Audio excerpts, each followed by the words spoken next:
Welcome to the Liminauts podcast. Interviews with individuals testing the liminal spaces between disciplines, perspectives, and practices, with a focus on Buddhism, spirituality, science, philosophy, and wellness from a left perspective. I'm your host, Ben Hawes.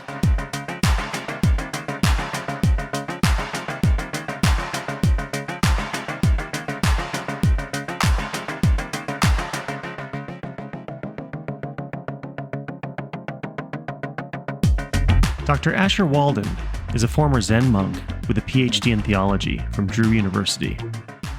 He taught undergraduate philosophy and religions courses for over 10 years and has published scholarly articles in a monograph on comparative religion and philosophy.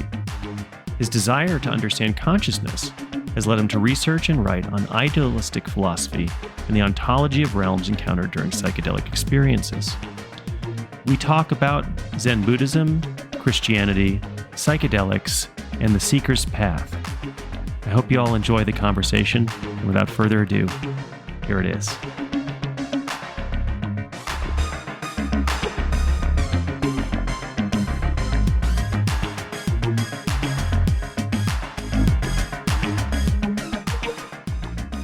Okay, so Asher, thank you for being on the show.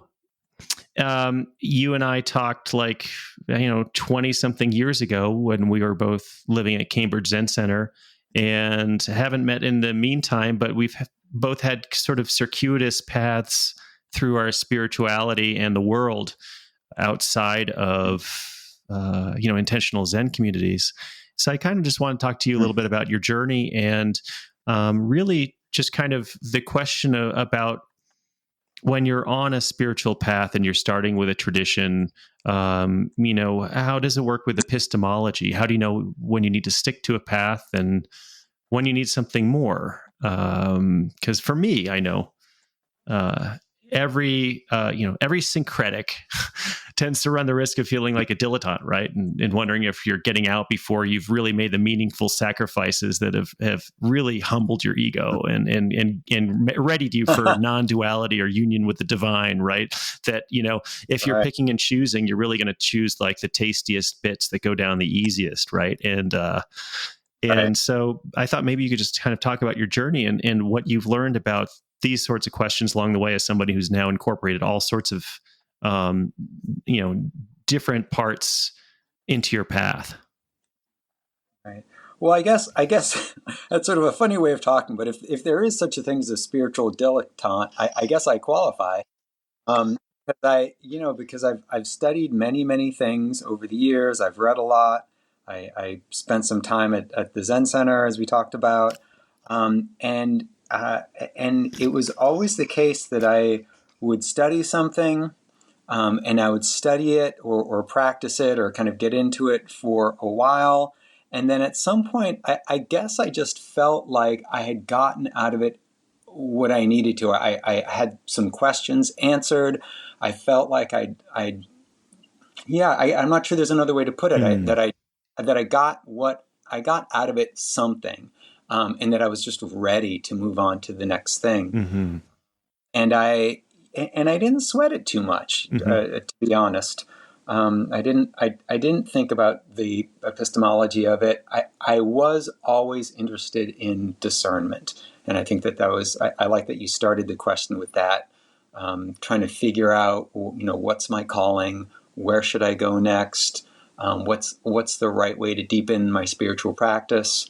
I always wanted a teacher. I always felt like I was hungry to find a mentor, someone who would say, I like your look. Why don't you come and study with me? The cut of your jib. Yeah, exactly. And I never quite had that because I had teachers, over the years who liked me. And I had teachers who I felt like I had, some connection with and I liked what they were doing. But I always felt like, first of all, I never really had someone say, like I said, just grab me and say, you're going to be my apprentice. And I feel like if they had said that, I probably would have said yes. But at the same time, I never really felt like there was one teacher who sort of had all the answers. You know what I mean? Never felt like there was one teacher who was really, yes, they know what I need to know. I felt like they knew something. And this was particularly true at the Zen Center, right? Because there were, Zen masters were a dime a dozen, and they were good at, what they did. But I think that even when I was at the Zen Center, and I stayed for a good long time, by the way, I mean, I was living, between the Cambridge Zen Center and the Providence Zen Center. I was there for a total of, I think, close to 6 years, of which 3 of those years I was living as a monastic at Providence Zen Center. So I feel like I went reasonably deep, I would say I cut some teeth and maybe cut some skin too.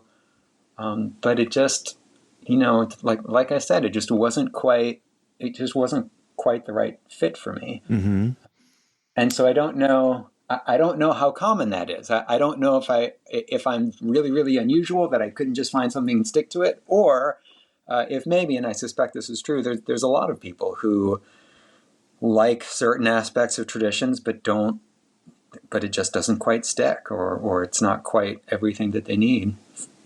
Yeah, I mean, the way that people described their encounters with Daishan Sanim, right, Zen Master Sung San, who who created all the Zen Center, Zen masters in the Quantum School, they described it as, it was like almost like there was no thinking about it. It was just apparent that this was their teacher, that this was he was a force, and there was this almost, there's a very mystical connection, of a psychic bond, some kind of energy that was created between them, where they were, and you really get that sense then that also that very personal interest in the students' lives as they on their journey. And perhaps it's also a function of sort of the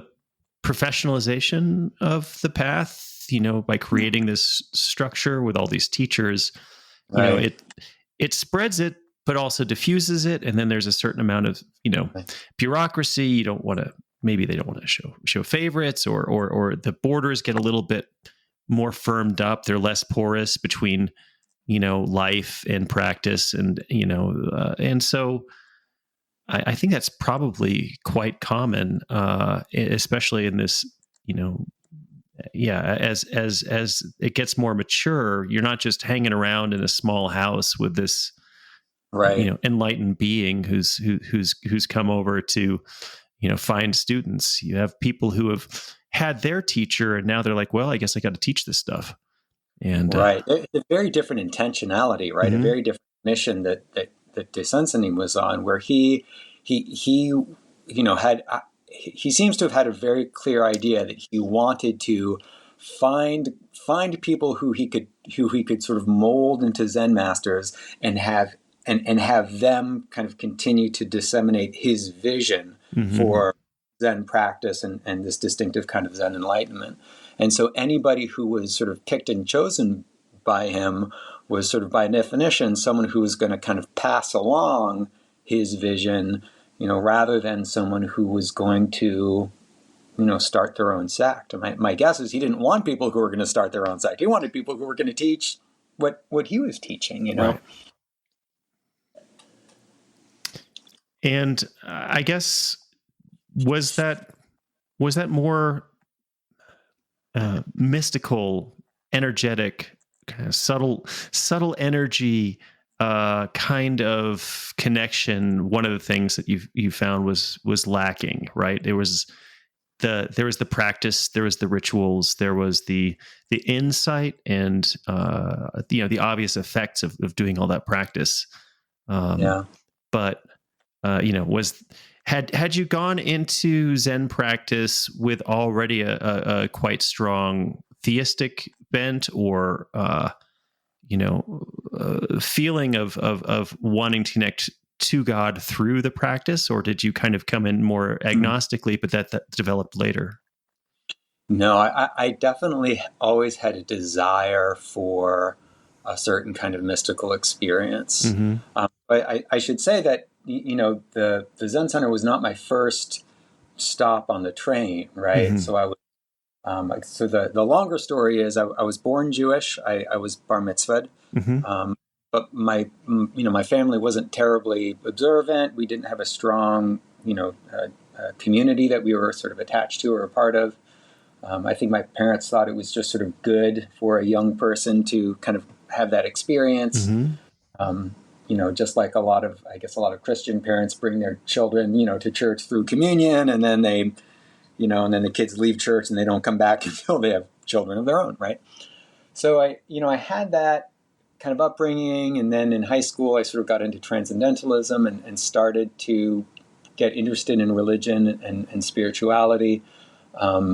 I would say that my first sort of bite into spirituality was Christian mysticism. There were certain kinds of devotional practices that I had a connection with, and I just felt like that was, that would be a way to sort of feel the presence of God and to have this personal kind of experiential connection and get some wisdom and get some knowledge.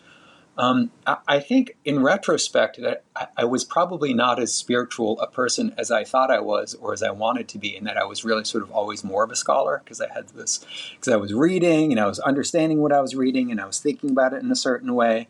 But I just really had a hard time, I guess, feeling something or feeling what I thought I was supposed to be feeling. Right.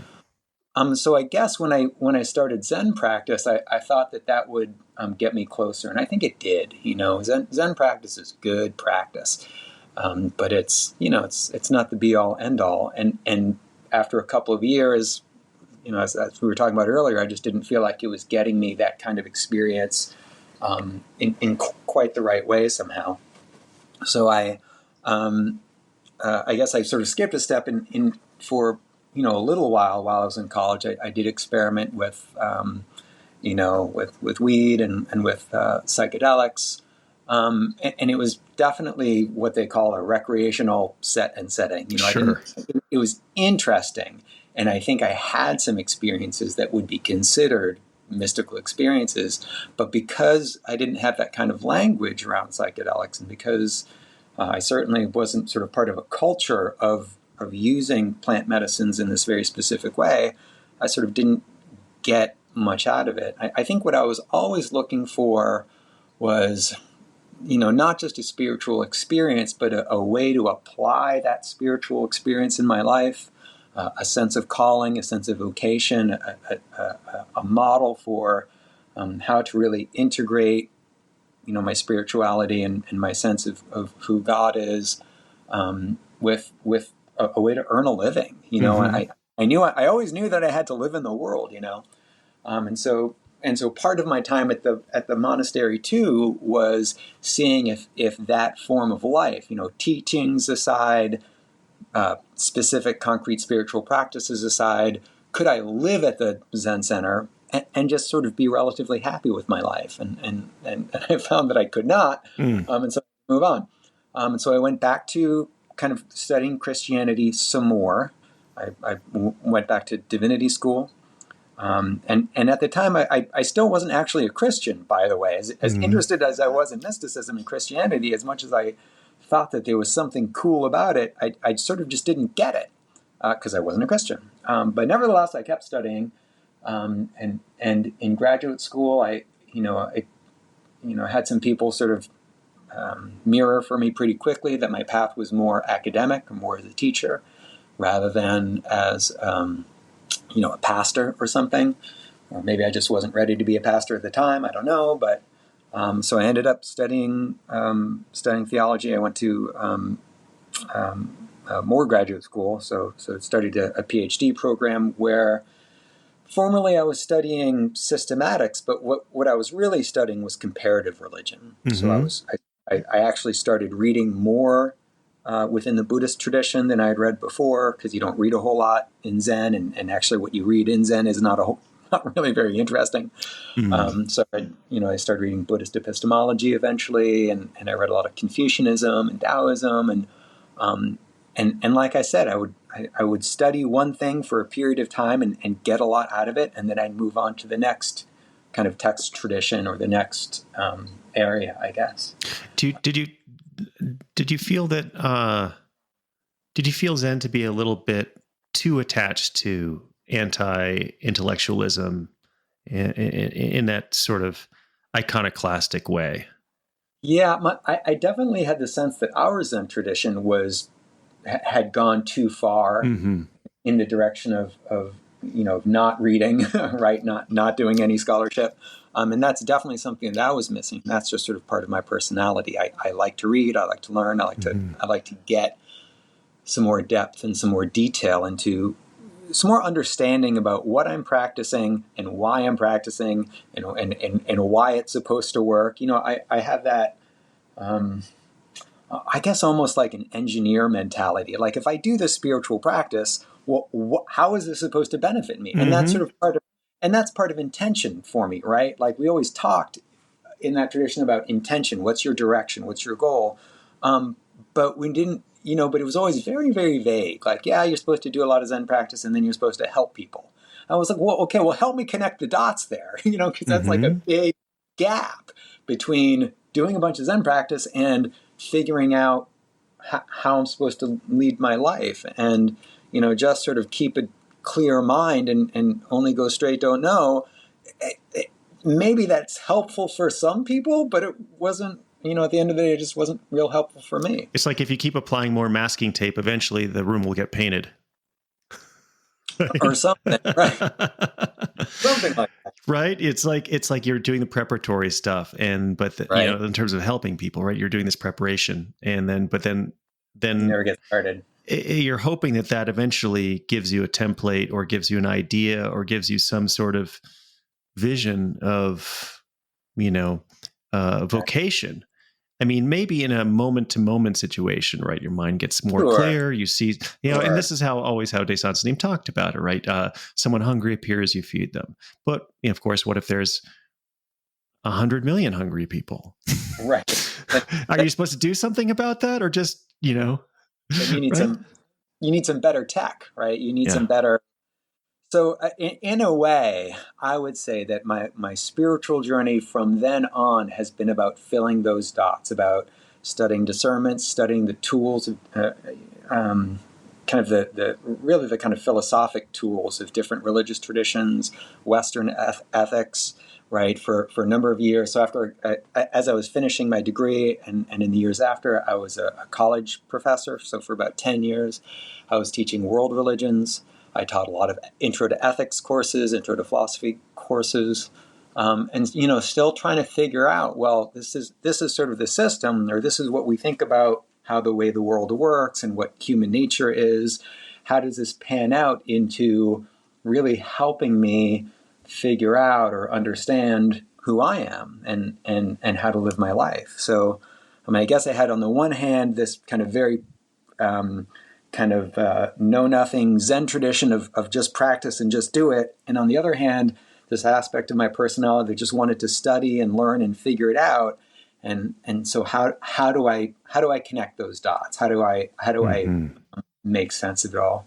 And so for me, the thing, so for all these years studying, continue to learn, did a lot of work in moral psychology, and personality, and at some point I studied the Enneagram, and at some point I was really interested in Carl Jung and the archetypes, and all. I just sort of studied anything and everything that was sort of in that kind of broad. I studied Reiki.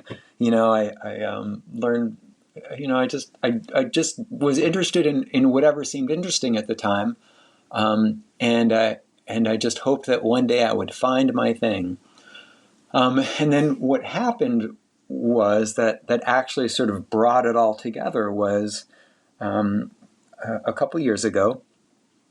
This was after so at some point I was burnt out with teaching because academia was not a good fit for me. And I was sort of trying to figure out what I would do with my life. I had become a Christian, actually. I did become a Christian, and all of a sudden the whole thing made a lot more sense to me, and so that really helped, and I was really able to say, well, okay, I'm a Christian, but I was always sort of an unusual Christian too, right? In fact, I like to say that my Christianity is so odd at this point that most Christians wouldn't even hardly recognize me as a Christian because they would think, that doesn't sound Christian. Well, I think it's Christian, but what do I know? So I that helped a lot, and I left. I quit teaching, and I sort of bounced around between a couple of jobs. And of course, I had children myself at this point that I was, had to support. And so it was really important that I just, it got to the point where I really, and I think maybe this is what was really important. I gave up on the idea of finding a calling, and I decided I just needed a job.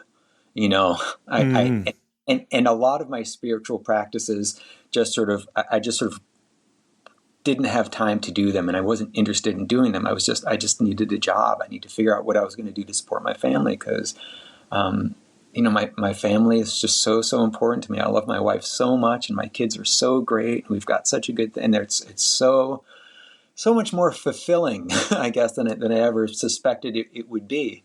And I guess I just sort of decided, well, maybe that was my call: just focus on my family and take care of them, and get a job that pays the bills. And so I was sort of trying to do that, but I was sort of struggling with depression, and my wife was also really struggling with depression. She really had postpartum depression from after our first kid was born. And so this was, at this point, Eli was 8 years old, and we've been struggling so hard for so long. And I don't know how I would have survived, if we weren't Christian, because that was a big help in a lot of ways. Because we had, a church community that really supported us, and I had a sense of who I was that I'd never had before, and a sense of what the world was about that I never had before. But still, I was just still really depressed, and my wife was even more depressed and was really suffering. So I stumbled one way or the other upon Michael Pollan's book I think it's called How to Change Your Mind. It's sort of one of that bestseller book that was sort of the herald of the psychedelic renaissance that was already had started to happen, but he really helped to sort of mainstream it. And then, because I'm a scholar and this is what I do, I started reading a bunch of other books on psychedelics, and just wanted to learn, because like I said, I had experimented with psychedelics. I sort of knew what it was like, but the stuff that I was reading was very, very different. And they were talking about psychedelics in a very different way, right? It wasn't about exploration or recreation. It wasn't just about having an experience. It was about helping people with trauma, with PTSD, with addiction.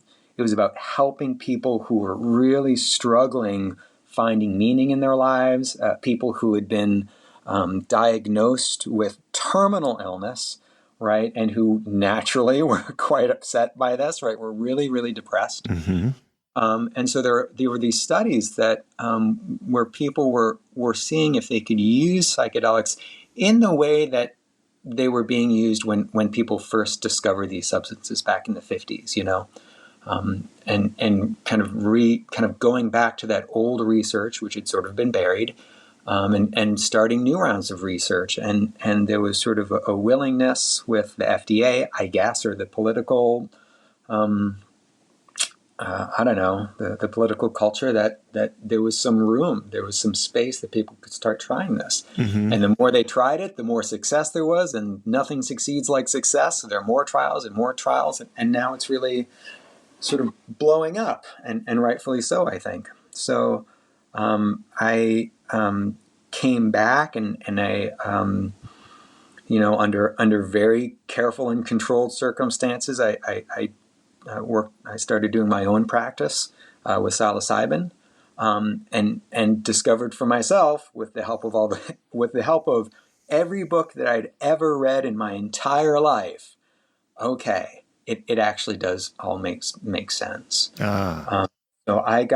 So I experienced psychedelics sort of in my own personal life, and also in sort of the context of my syncretism, of my spiritual explorations, I guess, that psychedelics were sort of like this seed crystal, this catalyst, this sort of glue that really allowed me to pull together everything that I'd learned in all those different places, together with everything I'd learned in psychology and mental health and my own mental health problems and my own desire to find a calling. Everything sort of like gelled.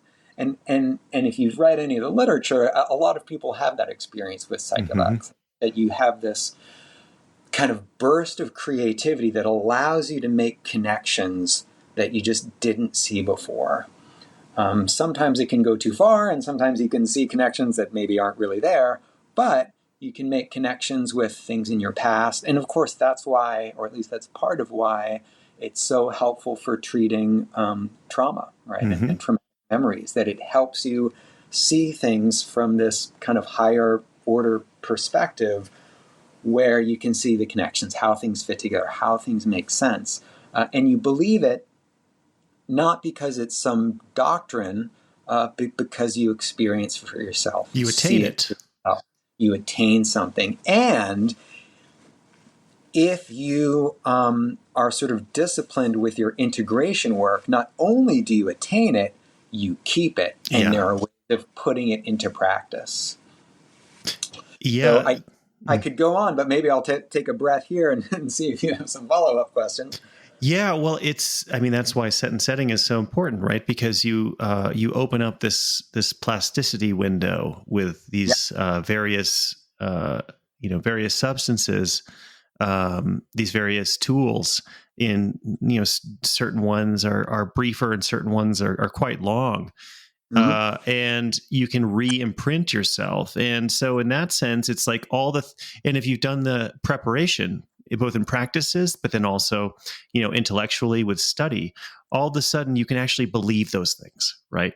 You kind of, you can imprint yourself with them, and where your understanding is allowed to turn into belief, right? Because there's always this understanding, and then but then it's like, is this real? And with psychedelics too, it's like you have this phenomenology of the psychedelic experience, but then you come down, and then it becomes just a memory that's organized as this kind of objectified thing that you did. That's a story, but it's really practices that keep those alive. And I think that's where the difference is now, is that people understand that you have to cement them with experiences or practices. I think there's two pieces to that too. I think one is maybe it's more important for me than it would be for some other people, but one part of it is sort of a philosophical worldview, I guess. I don't want to make it sound more kind of esoteric than it needs to be, but you have to have a kind of understanding of the world and of God and of the cosmos that it doesn't need to be too finely grained. I mean, for me, I want to know the details, right? Because this is sort of my profession, I guess. But for most people, it doesn't really need to be all that finely grained, but it has to be kind of a worldview that is, broadly speaking, spiritual, that's broadly speaking humanistic, that's broadly speaking experiential, so that instead of just experiencing something and then forgetting it, you're experiencing something that kind of, I guess there's placeholders in your mind for what you experience, and that, so that the experience actually fills out some beliefs that you've already had, rather than kind of having to reinvent the wheel. Because if you don't have that, if you don't have those sort of receptors, I guess, you're right, you can just easily kind of forget about it. Or you imprint onto all kinds of crazy things because you're maybe open for a while, and then you start going down, you have some idea, and then you don't have, maybe you don't have the experience of bouncing it off other ideas in your head in a sort of interrogation way, in a sort of internal Socratic method or something that you develop by, learning philosophy and really, taking a decent dive into understanding the workings of things. And so I think what often happens is that's when people start to really go off into really boutique constructions of what's going on, or what's important, right? Because sure, you may see entities or that sort of thing, but if you don't have some way to understand what their relative weight or importance is, then that could become an obsession, right? Or it become like some kind of, So a healthy, it's not just a philosophy or worldview. It really has to be a culture. In other words, it has to be, broadly speaking, a worldview that's shared with other people, that you can talk about it with, that you can do this integration practice with. So I really, really strongly believe that integration is something we do in community, right? In small groups. It's something that we have to do. It's just practically, more efficient and more beneficial. And that community serves as sort of the buffer, right? So that people don't get sort of too fixated on one peculiar, maybe idiosyncratic aspect of their journey, and can sort of contextualize what they experience against what other people experience and how other people interpret those. Because we never, ever do this interpretation on our own, right? Even if you have read a lot of books, right? You still, in terms of actually kind of integrating the experience, you actually have to have living people to talk about it with. Especially when you are working through the kind of emotional stuff that comes up. So the other part of that, like I was saying, one part is this sort of intellectual piece, and then the other part of sort of locking it in is those practices or those commitments or the things that you're actually going to do to integrate. One thing that I always have noticed and have always thought was really, really interesting is that, of the kind of several times, I'm not like wildly experienced compared to a lot of people, but of the times that I've done a ceremony, I almost always come away with something that I have to do, right? And I say, okay, I have to. So, for example, a couple of years ago, one was I have to join the choir, right, at my church. It was like really important, and I had this very distinct experience, and I just knew, okay, well, this is something I have to do for my life that will make me stronger somehow. And so I went ahead and did it, and I had like a really rich experience being part of the choir at that church, and it was like a really, really high class group of people that I never met otherwise.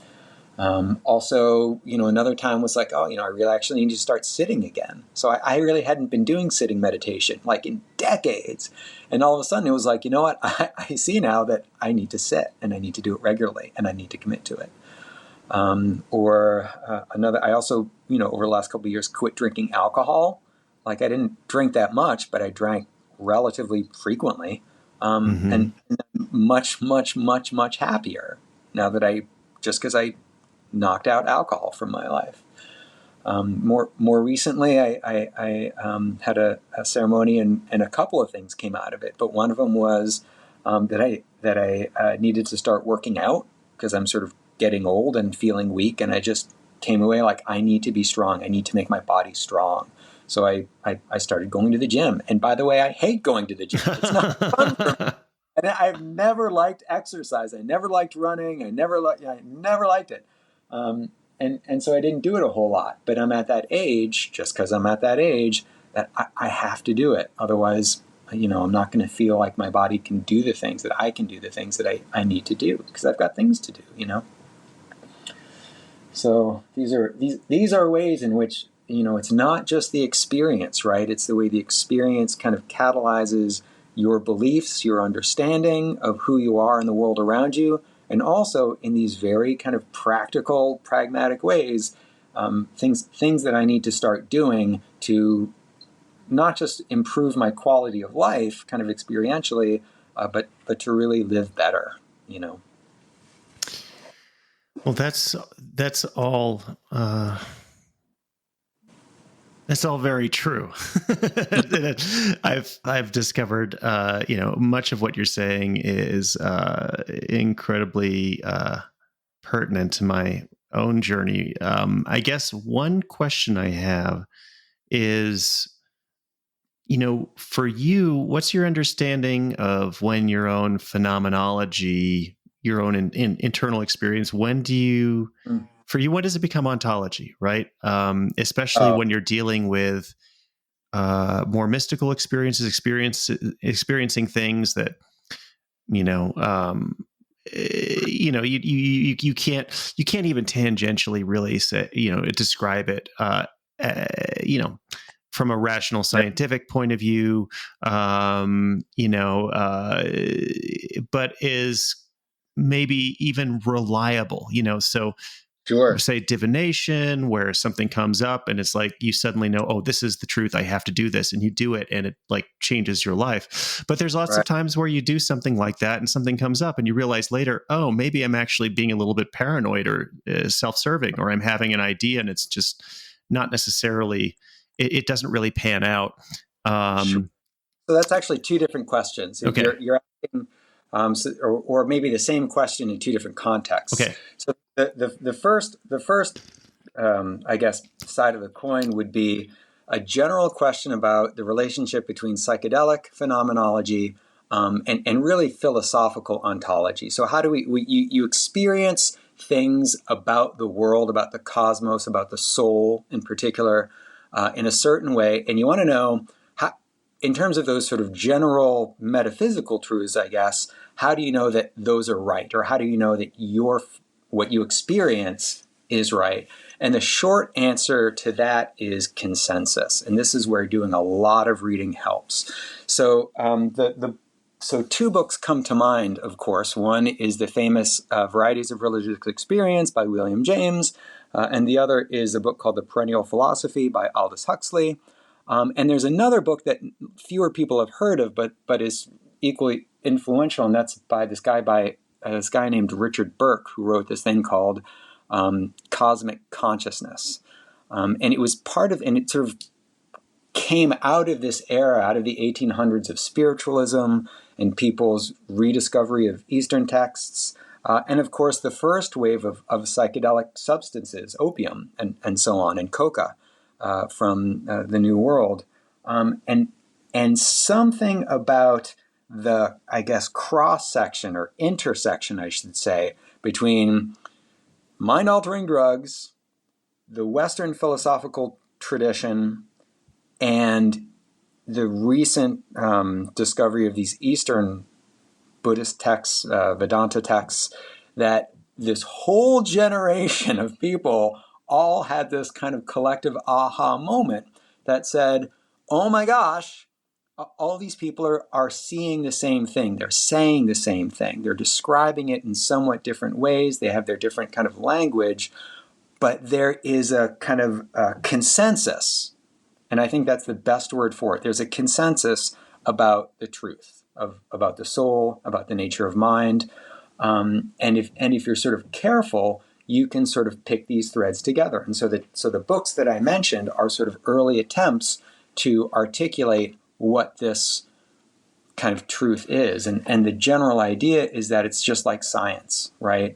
Somebody says one thing, and it may or may not be true, but if enough people repeat, validate, check, then at some point it just becomes part of the paradigm. And at some point it forces the paradigm to change to keep up with the new data and the new consensus. And so I think that the psychedelic view at its core is that kind of perennial philosophy view.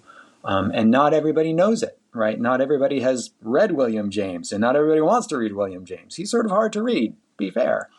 But I do think that there's a set of truths there that are pretty widely recognized if we can sort of phrase them in kind of strategically vague ways and in ways that are kind of culturally sensitive and politically sensitive.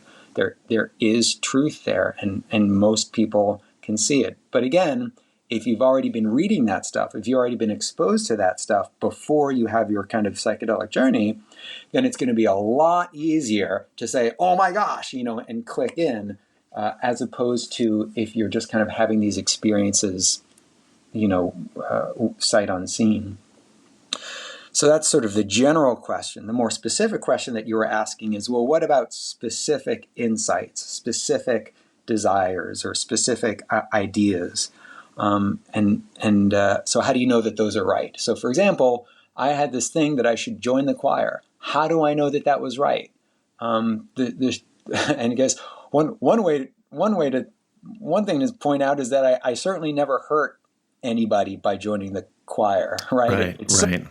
It never hurts anybody to cut alcohol out of your diet. It never hurts anybody to cut down on sugar and start working. Like the things that you deserve. It never hurts anybody to try and love people more and judge people less, right? So when you're talking about specific doctrines, like, again, these things sort of track with universal ethical guidelines. If you're asking more specific things about, you do a tarot reading and you get a sense that, something bad is going to happen,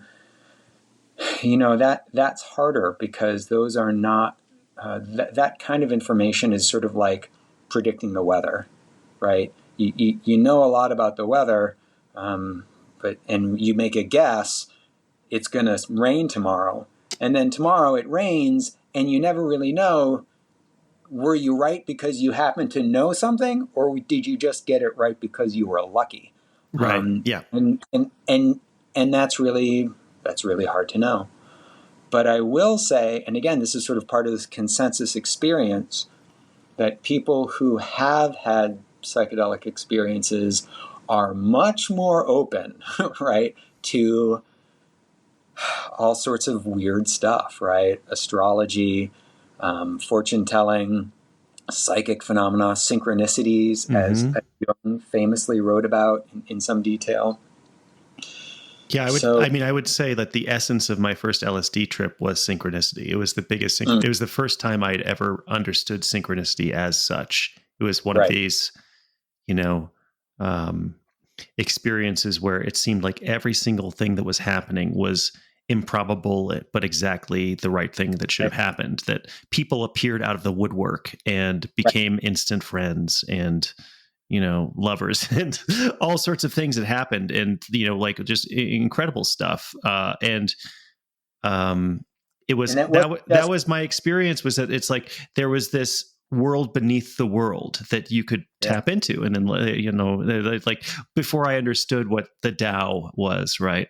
And so I would say that was almost the singular experience for me of what that was. Mm-hmm.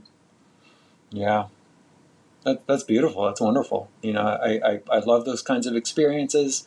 If no doubt, if you had been someone who was interested in reading tarot cards, you might have pulled some random cards in the days before, and that would have been part of that synchronistic experience, where just the cards that you pulled were just exactly the right cards that and that stuff. It's weird, but it works. It just does. And none of us really understand why it works, right? We don't quite understand how it works.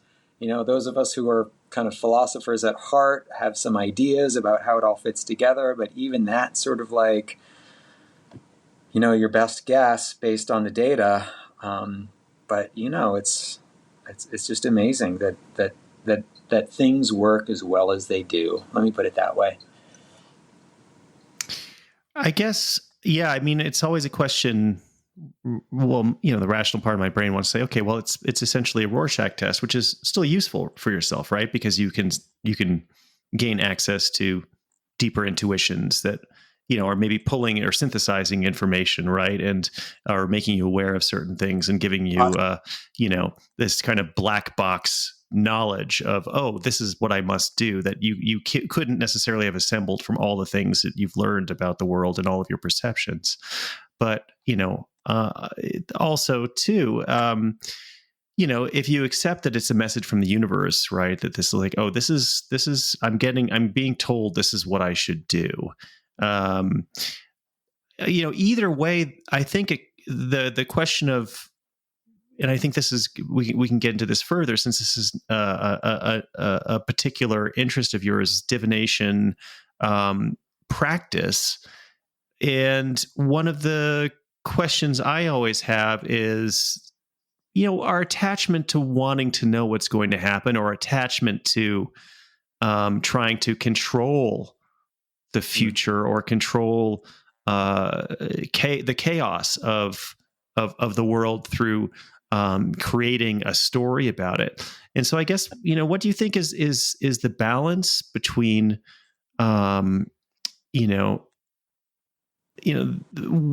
acceptance of what may come and responding from like spontaneous apperception, of truth and correct action, like, being clear and in the Zen tradition and acting clearly, versus trying to anticipate the future and mitigate or prepare, or asking for a direction to correct action, asking for guidance. And I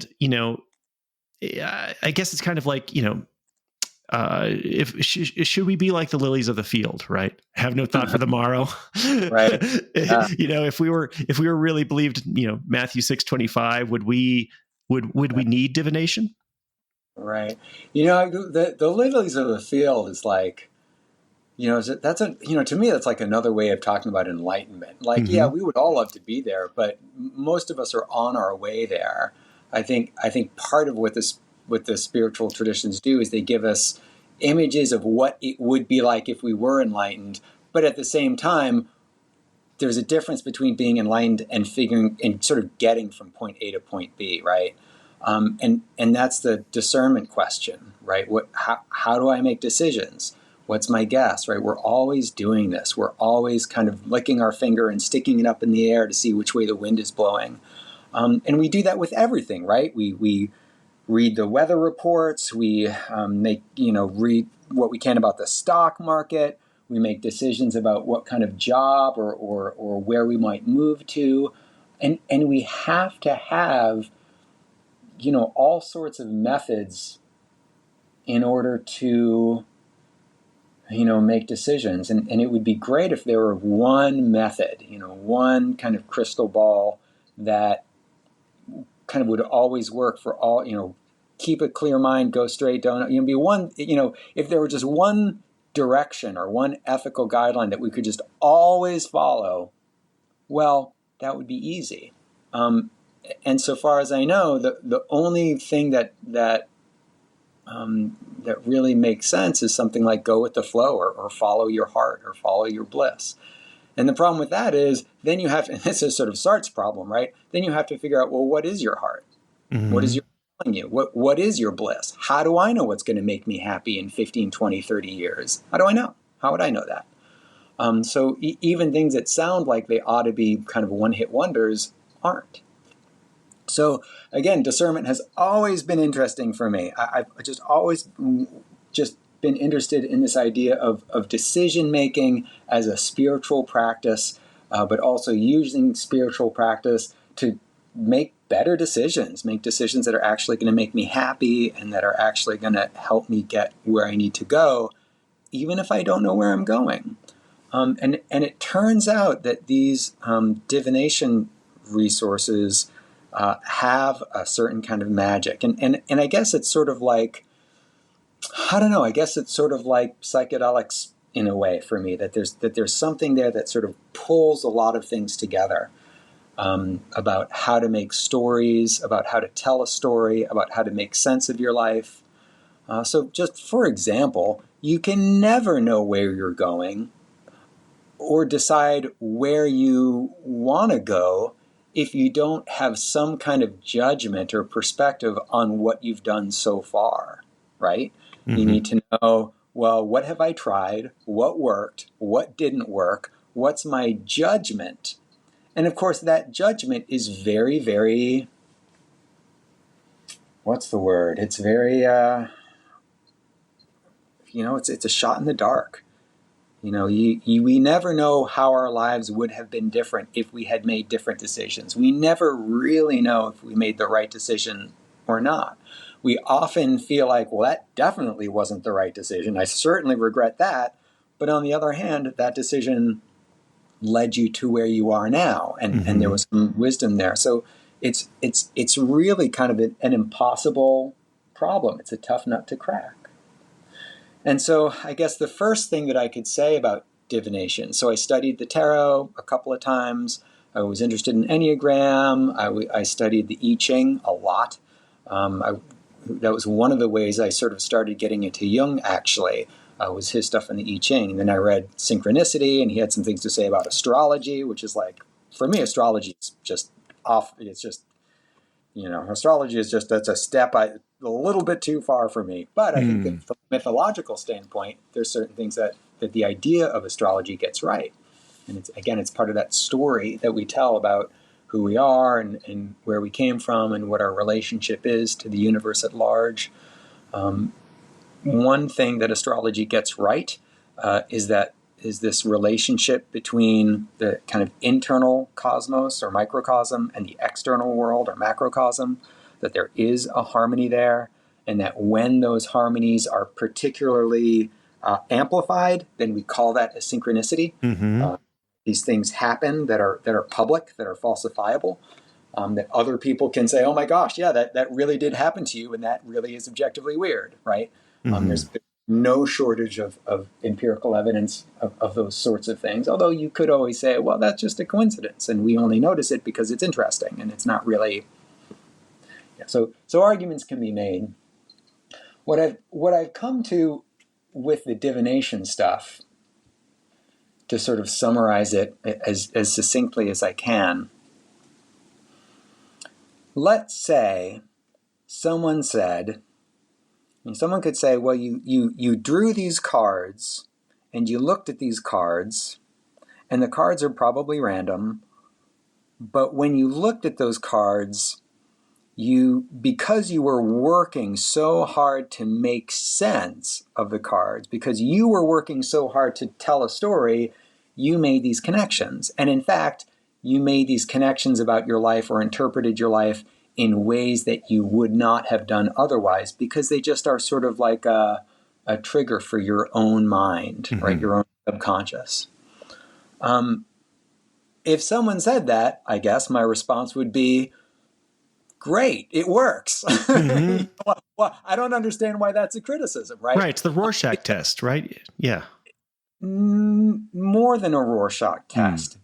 And here's why it's more than a Rorschach test. By definition, a Rorschach test is random. That the images that you see, and I think Rorschach picked out some images very, very conscientiously. They really aren't random, by the way. That he had, I think, 20 or maybe 30. They're more evocative than that. Right, and he picked them out because they were evocative, right? And he had presumably some reasons for thinking so. The idea of something like the tarot cards or the I Ching is that it's a system. And within this system, you have sort of placeholders for every kind of desire, every kind of experience, every kind of perception, every kind of problem that humans go through. Because it turns out that humans are very, very consistent, right? There is such a thing as human nature. We have very, very predictable needs, not just in terms of our nutritional needs and our activity needs, but also in terms of our needs for fun, for connection, for a sense of meaning and purpose. That what humans need and benefit from is like really, really consistent.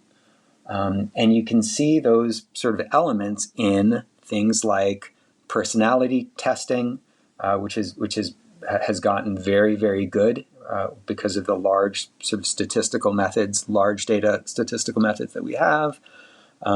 Things like the Enneagram, things like horoscopes. What you see is that there's actually a very small number of things that humans want.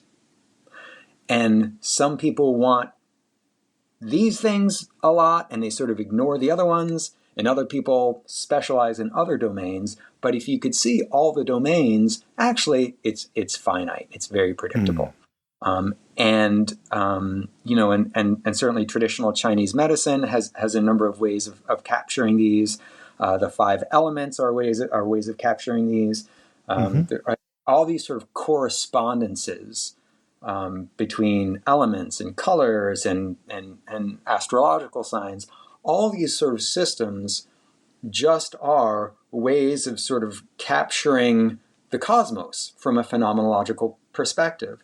And so if you have, for example, a set of cards that sort of triggers or touches each one of those bases in this sort of archetypal way, and this is why the archetypes are so important, it triggers unconscious material.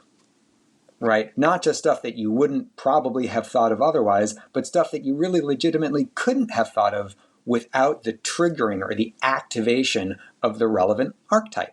And that's why the stories we see on TV and in the movies are so consistent, right? They tell the same stories over and over again. We see the same characters over again: the hero, the trickster, the enemy or the adversary, the loyal sidekick, right? You see these things, the young, beautiful maiden, the old woman, wise person, medicine people, messenger people, right? It's like there's, once you get your list, that's it. That's the whole thing, right? And so the what you really want to do is just make sure that you have a system that has the whole list. But so the way divination seems to work really is to activate these archetypes. And if, in addition, you also have come to the kind of metaphysical conclusion that mind is, in fact, all there is, and this is Yogacara, Advaita Vedanta, Spinoza, Berkeley, Schopenhauer, the list goes on. This is that sort of consensus of the perennial philosophy that I was talking about earlier. The consensus is that mind is the real thing, that mind is what there is, and that what we call materiality or the physical world is like a projection or a cross-section or an image of that much more complex reality. So as soon as you make that sort of reversal or that flip in your mind, right, instead of seeing that mind is just like a little incidental bit of the material cosmos, and actually it's a spirit cosmos or a psyche cosmos, and that materiality is just one little bit within it, and not even the most interesting bit by some accounts, then you see, well, we have these bodies and we have them for a reason, and we have them, and it's important that we have them, but that's not all there is. The mind is the important thing. The mind is the motive force, and the archetypes are the description of the engines of the mind, of the parts of the mind, or the dimensions of the mind in terms of what is actually doing the work. Not just in terms of this sort of epiphenomenal matter that we think is the real world, but what's actually going on. So again, back to divination, if all divination does is allow you to tune into your own unconscious, great. That's the most important and powerful thing there could possibly be in a cosmos where what we call the unconscious mind just is the cosmic psyche, or the psyche is the cosmos. And again, that's just one of those things that you sort of stumble upon in the psychedelic experience. Well, I think this is a good place for you to talk about your current project, Sure. the Empyrean project, because it really does tie together what we've been talking about with psychedelics as well as divination. I guess could you describe what it is and and how it works? Yeah, sure. So the short answer is it's a deck of cards, and there's 65 cards, basically the structure is straightforwardly stolen from the I Ching. So the I Ching has these 8 trigrams, and it's heaven, earth, mountain, water, and so on. And then when you have 8 trigrams, and then you make pairs of the trigrams to form hexagrams. And so you have 8 on the bottom, and then 8 along the top. You can form a grid of 8 by 8, and you get 64. So there's 64 possible combinations of these hexagrams.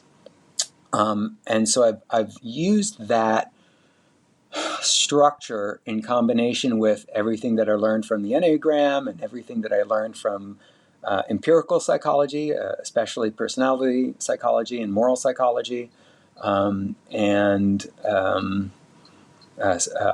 actually Buddhist Abhidharma, Buddhist epistemology was a big player in this, and sort of my backstory, I guess, when I was studying. Because one of the things that the Buddhists were doing was they were interested in coming up with a short list of dhammas or elements, I guess, kind of phenomenological elements. And they have a couple of different lists, but the lists are generally between 49 and 79, give or take. So about that number seems to be right. And of course, you have 64 in the I Ching, and then you have the tarot deck, which has 72 cards. So there's again some consensus to sort of what about the right number is, and it turns out that the nuts and bolts of your system are not that important. What's important is that you cover your bases, as I was saying before. What's right, to important give you enough flexibility. You have enough flexibility to cover everything that could possibly happen, or everything that you could possibly want, or everything you could possibly experience, if not in one card, certainly in a combination of two cards. And so I developed this system through a combination of everything I ever read and my own psychedelic experiences and a lot of mythology, right, in a very Jungian way. And I basically fell down on 8 spheres or 8 realms or categories or kind of lead archetypes or kind of basic archetype families. And then I said, well, what happens if you do these intersections, right? And if you go to the website, you can sort of see what it looks like. And I won't kind of hammer it out in too much detail verbally, but it's a system that works. And so I've over the last, I guess, year or two, I've been gradually coming up with my images and trying to pick just the right words that sort of evoked the right combinations of meanings and developing the system. And basically, I've been finding, as I've been sort of trying it out over the last couple of months, that it works. It works as well as I Ching or Tarot. And by the way, I believe that both of them work quite well. But one thing I've heard from people in the psychedelic community is that although they like tarot, it doesn't quite work as well as it ought to. And I think it's just because it's old, right? Cultures change, languages change. It's not that human psychology changes, but people's references, people's things that they're going to be familiar with. So in the tarot, for example, there are a lot of sort of esoteric references to Kabbalah, to the Western alchemical tradition. And so unless you're willing to learn those and sort of steep yourself in that lore, it's going to be hard to connect. And even if you do, that's not a mythology that any of us are sort of growing up in. So the things that I've picked and the way that I've described them are meant to be, and God forbid you should try to learn the I Ching. That stuff is very, very ancient. You really do have to learn classical Chinese if you really want to understand the I Ching. Unless you find a very, very good book and you're just like, well, I'll trust what he says. You could do that. But if you want to really understand it for yourself and master it, it's really, really tough. So I wanted to design a deck that not only would work, but that didn't need a book. I wanted to have words and images that were so straightforward that you could look at it and make a good guess about what kind of thing that it was referencing, so that you could do with it. You could go on without without having to read a bunch of books, basically. And so I think I've succeeded. I have a demo deck that I've made some copies of and have distributed a couple of them and have passed them around and have been using them. And I guess sort of my marketing hook is that it's specifically designed for psychedelic culture. But I wouldn't say that you have to be in the psychedelic culture or have experience with psychedelics to make it work. There's no sort of esoteric references. There's no inside jokes that you wouldn't get, There's just these cards that are very, very basic. You have a trickster, you have something like victory, you have strength, you have things that talk about fellowship and friendship, you have a lot of things that talk about what would generally be considered moral categories, like friendship, like service, like motherly affection. So one of the 8 houses is the house of the mothers, and the throne of that house is the great mother. All of these things have their own particular guidance, I guess. And so that's sort of the Taoist aspect of the I Ching. The I Ching does not say that there's one moral code that you should always follow. The Taoist interpretation of the I Ching says that situations change, but the situations are pretty predictable. And when you're in this kind of situation, this is the kind of wisdom that generally you should follow, right? And so each of the cards sort of represent a different kind of wisdom for a different kind of situation. So how's that for a quick overview, I guess? Yeah, I'm sold. You gonna have a Kickstarter, or are you gonna release them in after your beta testing? Do you have a planned release date? So I think I'm going to do it in 2 steps rather than jump to the Kickstarter. I'm going to do a larger batch of maybe 500 decks or 1,000, probably only 500. And it's the images are new, the design is new. I've made some tweaks to make sure I'm really getting it right. So that will be, I think I'm going to go ahead and get those produced within the next month or 2. And then I'm just going to be doing a lot of readings and introducing people to the deck and offering them for sale kind of locally and on the website. And then once I get some traction, once I get, some of these things sort of in, I don't know, key places like San Francisco and Denver. Yeah, you just missed the psychedelic conference. You could have sold them here. Next year. So that's part of my plan. I'm going to start going to those wonderful and interesting psychedelic conferences and have my own booth, I guess, and offer meetings and teach people about the deck and see if it works. And like I said, the feedback that I've gotten so far is that yes, it works and that it's interesting.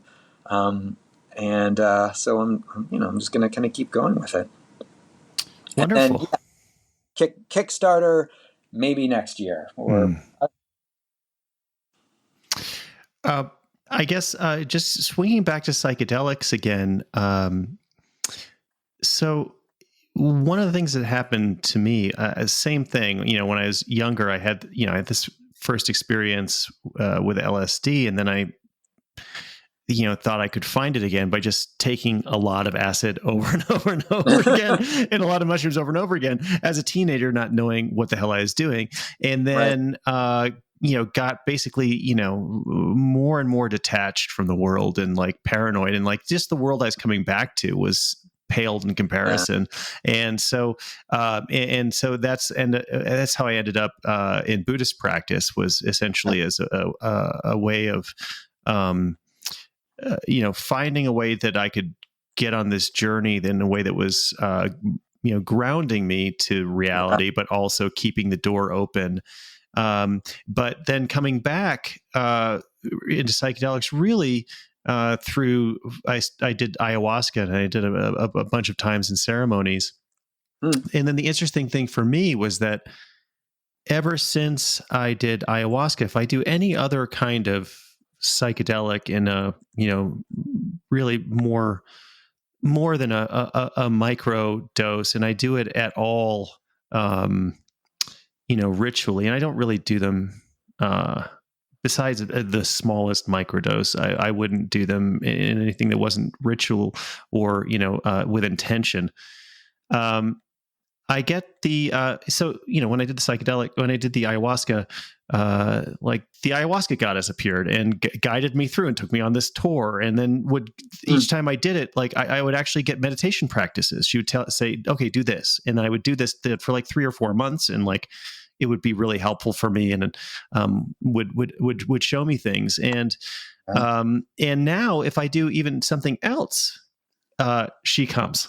So it's just very interesting. So I've it's almost like it's kind of like once you've been initiated there, that happens. And I know that you've talked about sort of different beings and entities you can encounter when you do these different substances.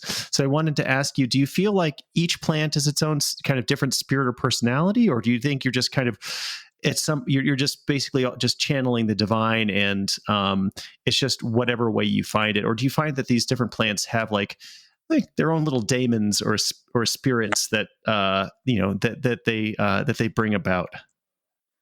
So but before I answer that question, I'll share one fun anecdote, which was I first was introduced to Mama Aya about 6 months before I ever actually did ayahuasca, and it was on a mushroom journey.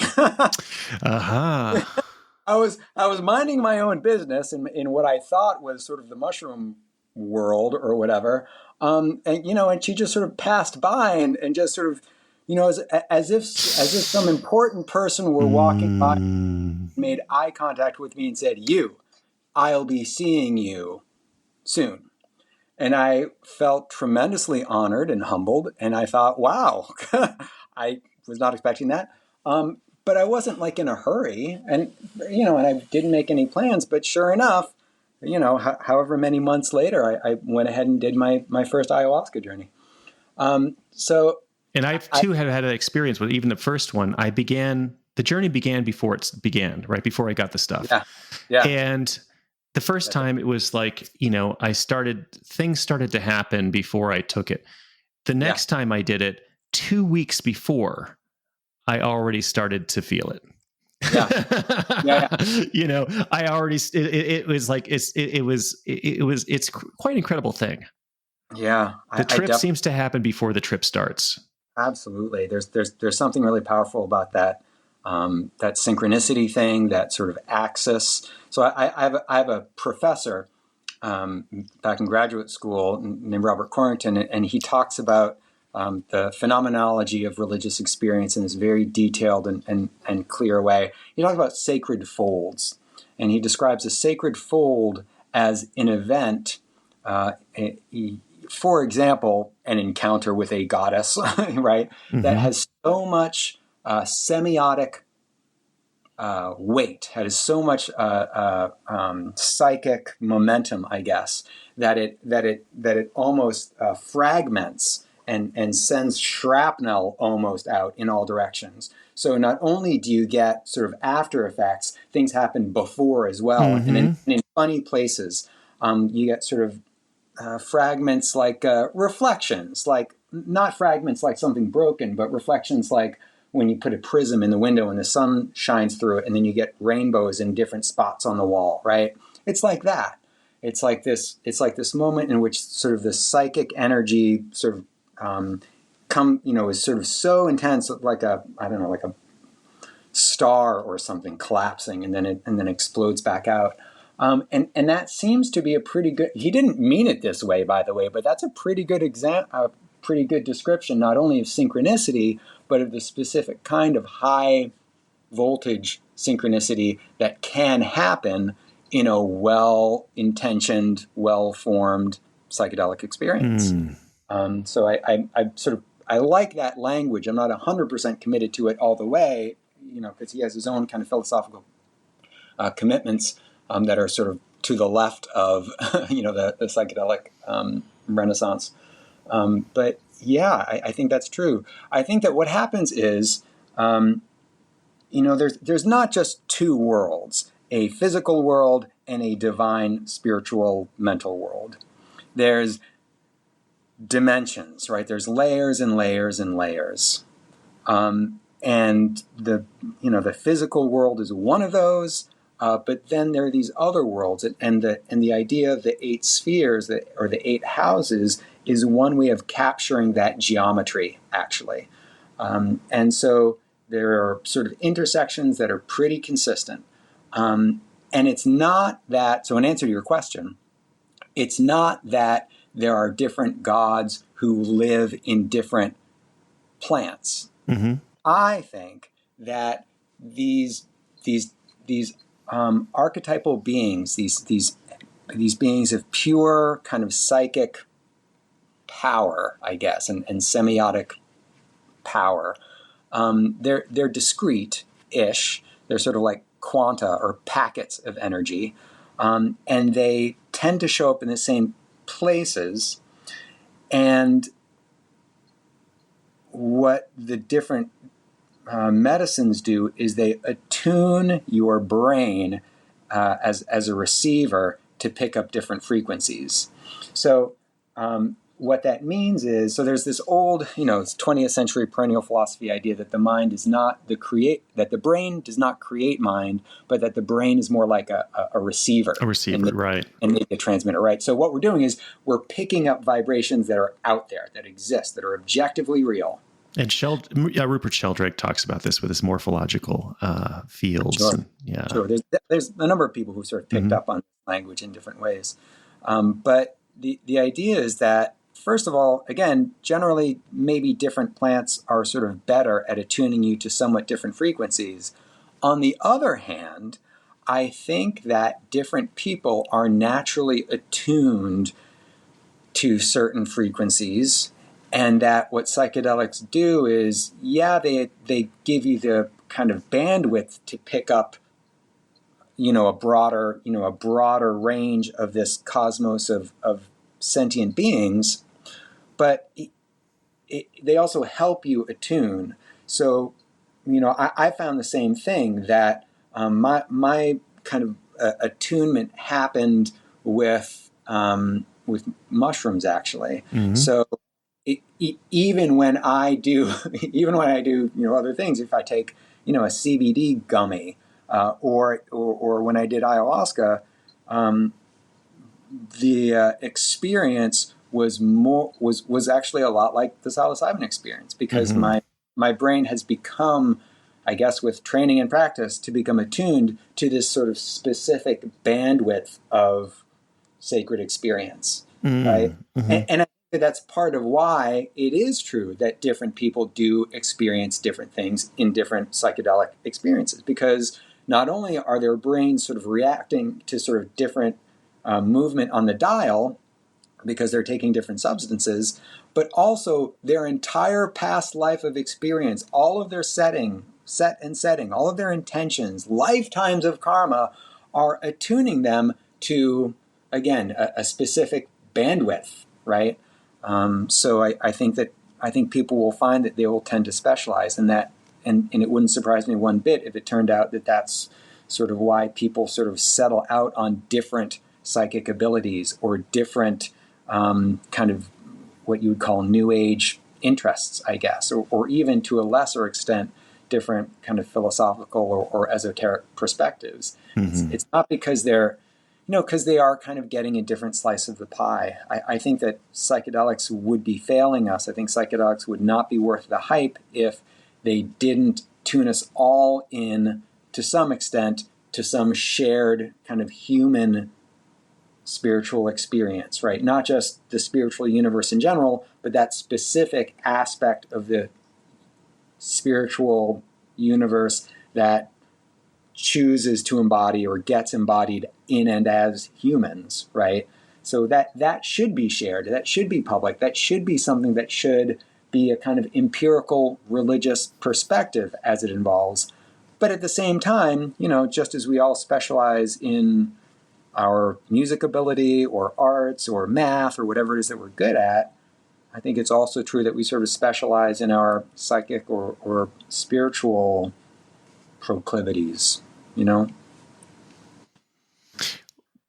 Why do you think we need to take psychedelics? In the sense that, what do you make of our separation from God or the One or the Tao? The original sin, or the iron cage of the Gnostics, or the veil of Maya, right? What is your feeling? Is it just, that we've been instantiated in three-dimensional bodies, and so this is the kind of hardware that allows us to see certain things, and we have to get beyond that by overclocking it and frying it, and and in order to get beyond its limitations? I mean, do you think?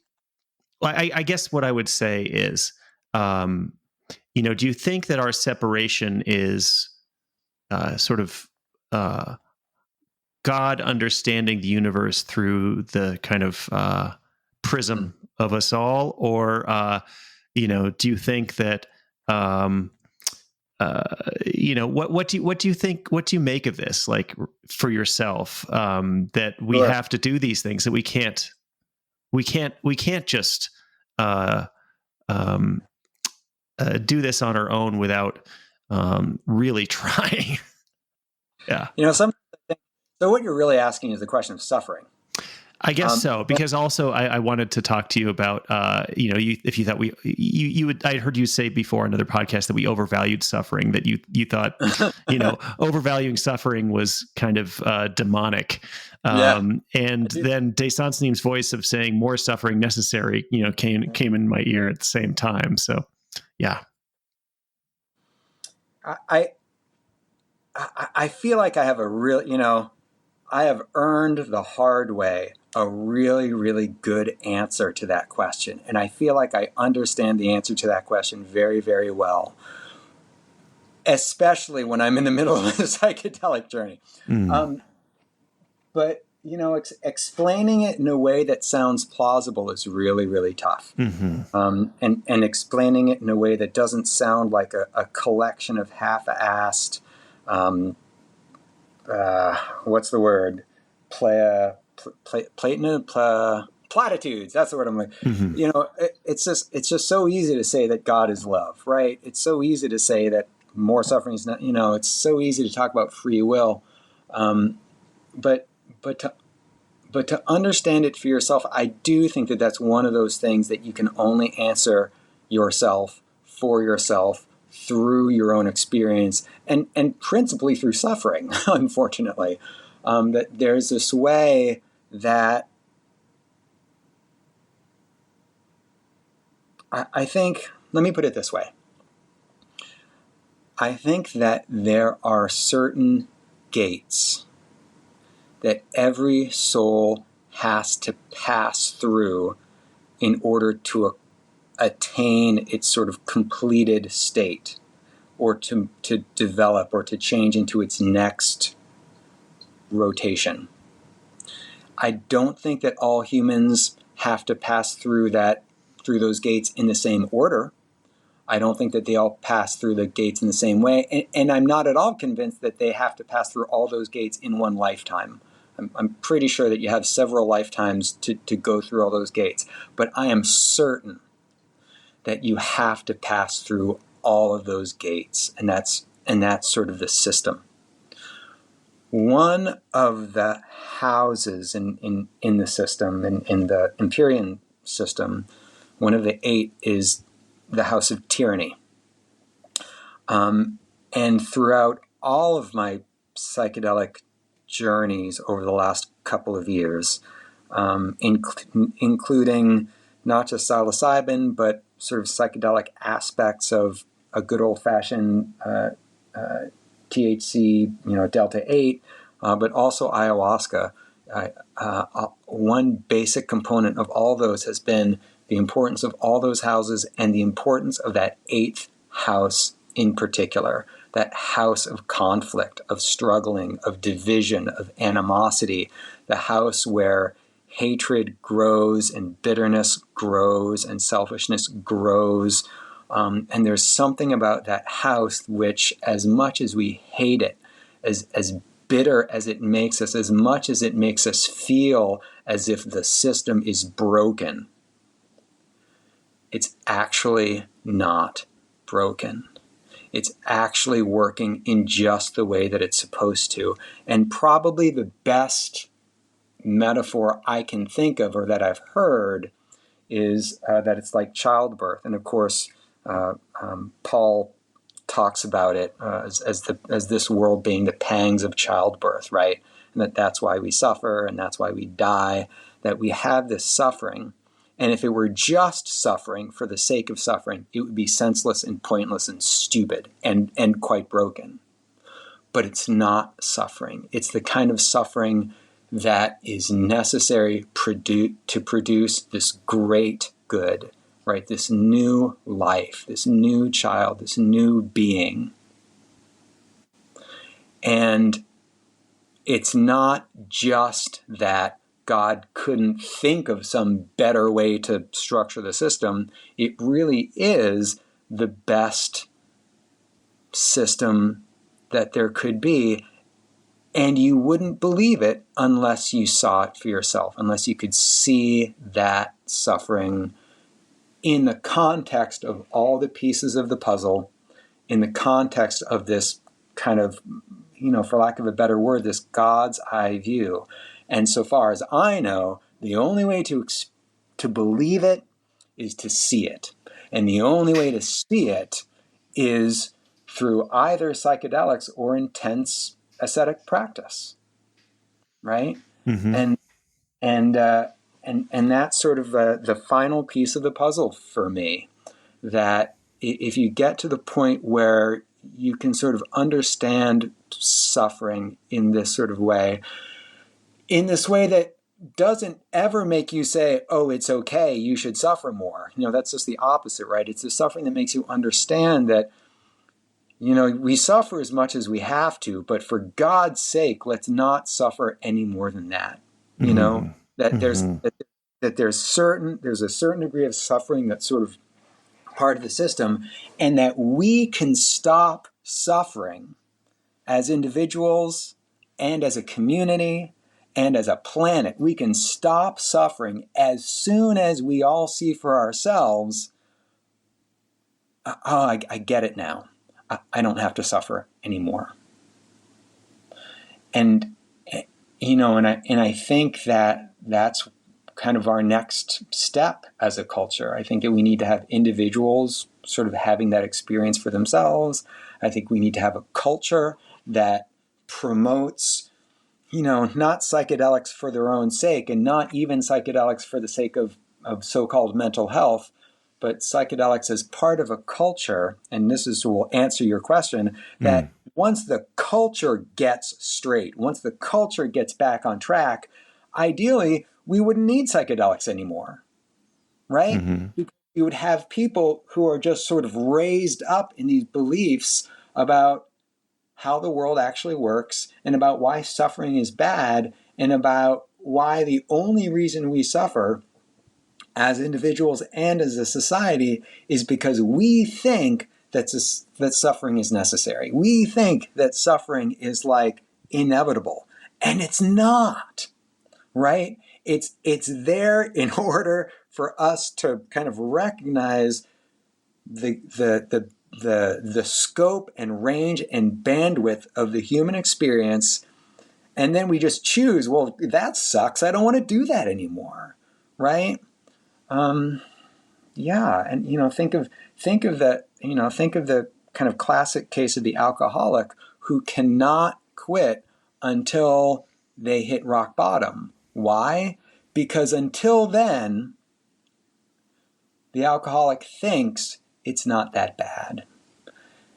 The alcoholic thinks I'm still in control. The alcoholic thinks I could quit anytime I want to, but I don't really want to quit yet, right? Mm-hmm. And so the alcoholic keeps on suffering. And as soon as the alcoholic gets to the point where he realizes or she realizes, I do not want to do this anymore.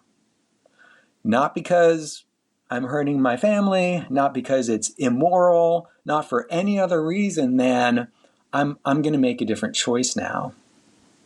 Right? And when that happens, there's a shift. Right? And it may not be all at once, but that's a turning point. I think that the reason why psychedelics are so effective in mental health and addiction, and just spiritual formation, is because it sort of helps bring you to that brink, bring you to that cliff where you say, oh my gosh, I've been choosing to suffer. Just because I thought that I had to. I really believed that I had no choice. I really believed that that's just the way the world was. I really believed that suffering was just inevitable. I didn't realize that I could just make this different choice and suffer less. So you have to see it for yourself. And then when you see it, you know it, and then you make different choices. What role do you think community plays in reinforcing this road to less suffering. Yeah. And I wanted to know what your feelings are between the difference between, say, contemporary Western Zen Sangha, right, and the experience of belonging to a Christian church and community. What's the difference there? Did you find that there was something in the Christian church community that you weren't getting in the Sangha? And if you think that psychedelics need to be done really in community, because I mean, the 60s was certainly an era of lots of people taking lots of psychedelics. And here we are, right? Right. So, Yeah.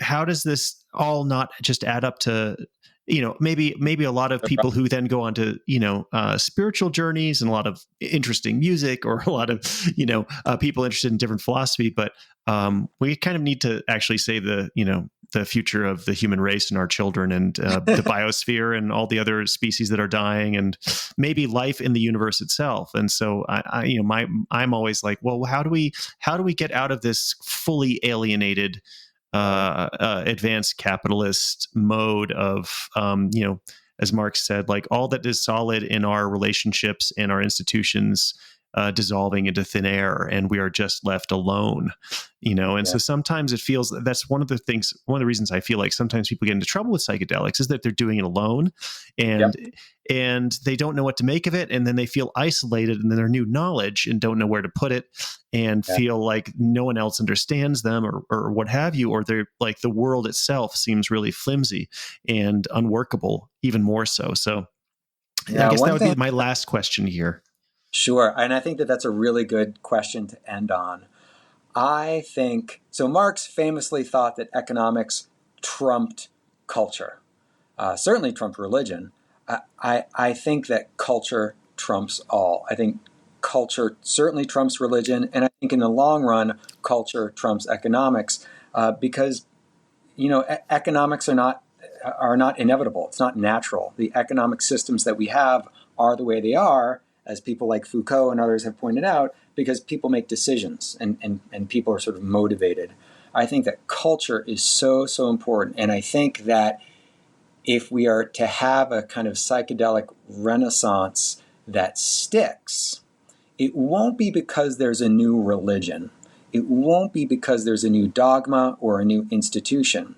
It will be because we will have had the opportunity to form the kind of psychedelic inspired culture that didn't get off the ground in the 60s because of the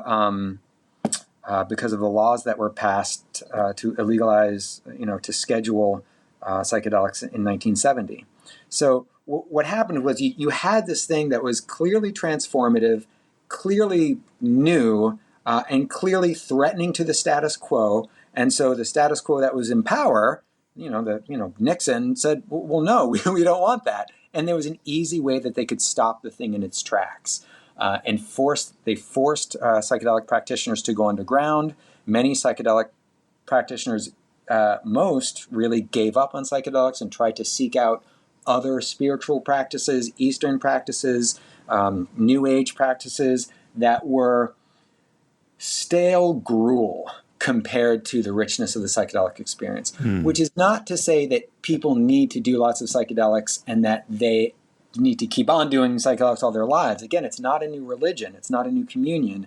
It's a catalyst for individual and for social transformation so that people kind of have this sort of different worldview. And again, the worldview can be somewhat fuzzy, right? It doesn't have to be a dogma. It doesn't have to be something that can be described in 10 tenets, right? Or 8 noble truths, right? It can be sort of vague. But if enough people are doing it, and more importantly, if enough people are doing it in community with the benefit of all of the books that have been written, and all of the resources we have in world religions and traditional religions and the ceremony, it's we have all the resources, we have all the parts. What we don't have is sort of a good way to kind of hold it together. So the experience itself is sort of a catalyst. It's a seed crystal. It's this big burst of energy. It creates this neuroplasticity, but the culture needs to be in place so that when people are in this sort of neuroplastic state, they come out of it sort of balanced, right?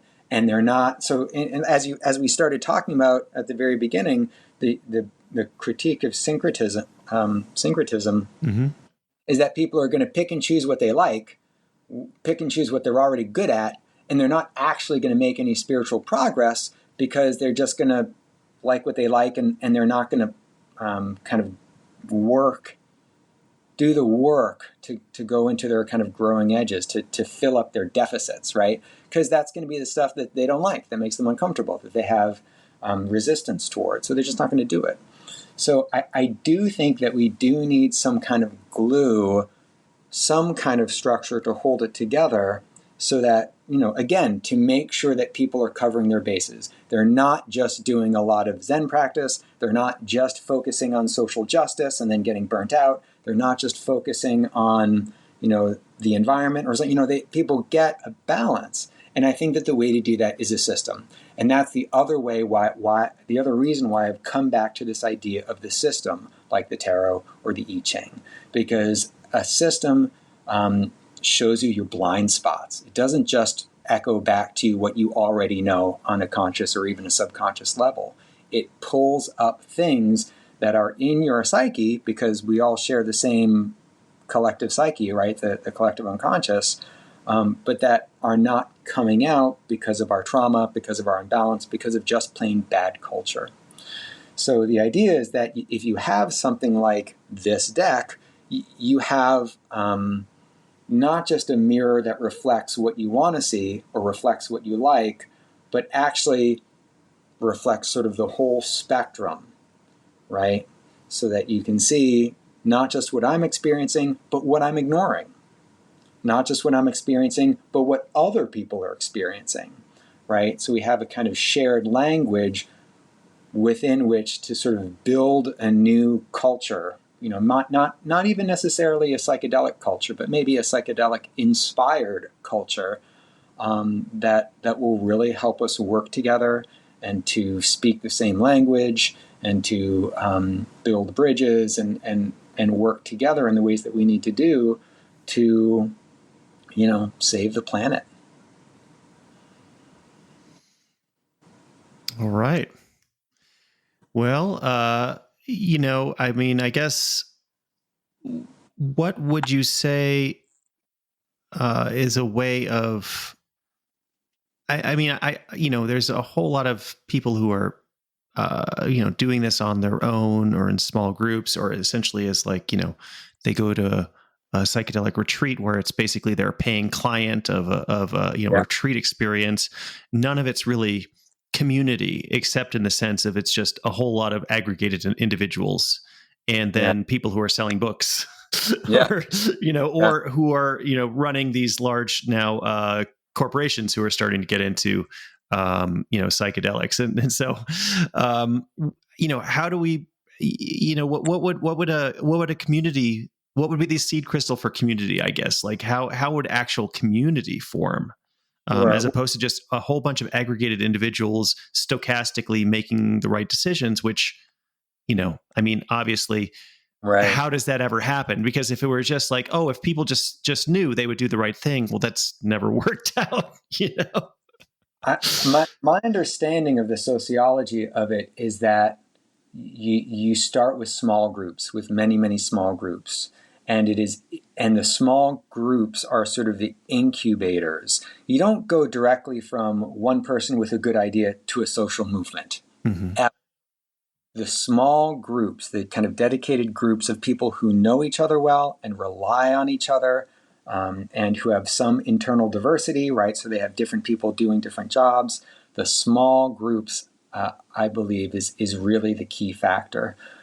So if you have small groups, and perhaps the way to do this is small integration circles, right? Not necessarily people who are doing the ceremonies together, right? But people who, have interest in psychedelics, but commit to forming an intentional small group, forming a charter, forming, a decision about how often they're going to meet, making decisions about how they're going to maintain a safe space.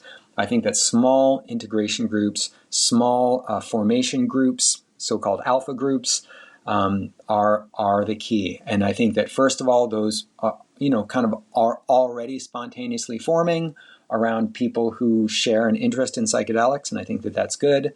I think that what's needed is for you and 5 or 6 or 8 of your kind of psychedelic friends, not just to be friends, but to make a decision to be intentional about the purpose of that friendship and that relationship, to meet all together once a month or whatever, once a week, whatever works for you, online. Like a church. Like a church, but a very, very small church. And so or like an AA meeting. Like an AA meeting or the original house churches. You start with groups that stay small. You guarantee that they stay small, because if you get past a certain point, then they split and they form 2 new groups. You do not want a group getting too big. You do not want a group turning into a cult. But at the same time, you want to have those groups meet together at conferences once a year and be in communication with each other and have joint events as they go. I think that if you can maintain that small group structure, that's how megachurches grow, by the way. Megachurches do not grow because you have thousands and thousands of people. What you have is small groups, pods that support each other and keep each other focused on whatever the goal is, right? And that can be part of the sort of charter of your psychedelic fellowship, right? To say that we're going to meet each other first and foremost for friendship and for mutual support, especially for challenging experiences, challenging life experiences. You have to be willing to talk about anything and everything, because in the psychedelic experience, anything and everything comes up. You have to have a deep level of trust. And you just don't get that trust when the group gets too big or when it becomes a cult of personality. Mm-hmm. Small groups, keep them small. If they get too big, split. And finally, make sure that those groups are networked. A network of small groups that when there's, a protest, or when there's a vote on the floor of the Senate concerning psychedelics or concerning civil rights or something, you have a network of people who can mobilize quickly to make phone calls, to write letters, whatever. But I really believe that that's the key. Small groups, focus groups, intentional groups, keep them small, but keep them networked. And if psychedelics is enough of a glue to keep it together, great. If you need another tool to keep it together, I will happily sell you a deck, because the way these decks work is, and I'm amazed at how well this works, people talk about stuff that they did not expect to talk about their childhoods, about things they learned on psychedelic journeys, about whatever the heck is sort of coming up. And I don't think you should do tarot readings between one person and a querent and an expert. I think people should just do them for each other. And again, that's part of why my deck is so easy. You don't need to be an expert. You don't need to be a professional coach, and you certainly don't need to be a guru. You just need to be someone who is a little bit experienced and is a little bit sensitive to, some basic psychology, basic group dynamics. And if you have those 8 people all kind of doing readings for each other, if you have those 8 people all kind of supporting one another, then that's a small enough group that it can work together, again, without a guru, without a cult of personality. So that's my recommendation for world transformation. Right on. Try that. And yeah. let me know how it goes. I'll have to get a pod going. Yeah. So, well, thank you, Asher, so much. what a wonderful conversation. Yeah, I mean, I pretty much got through everything I was going to ask you. So that's great. Unless there's anything else you want to say, I will put a link in the show notes to your site. Excellent. That would be wonderful. I appreciate it. Okay. Unless there's anything else you want to plug. I'll just put in one last plug for basic human kindness. Yeah, thank you. Thank you for this conversation. It's been a lot of fun.